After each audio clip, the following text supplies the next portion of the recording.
Hey parents, educators, and homeschooling community, you need to check out my new book called Praccidents. Praccidents is a word that we coined. They are preventable accidents. You see, with a little thinking ahead, you can prevent some of those accidents from happening. When my kids were little, they had a lot of praccidents. I teach second grade and sure know those kids have a lot of praccidents. And we need to teach kids how to think ahead, problem solve, think about cause and effect, and ways that they can make better choices in life.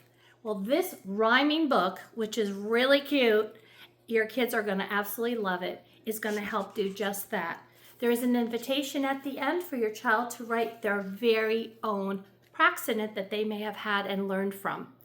And you can buy this book on Amazon, Barnes & Noble, Apple Books, and you can even check out some free worksheets that we put on Teachers Pay Teachers.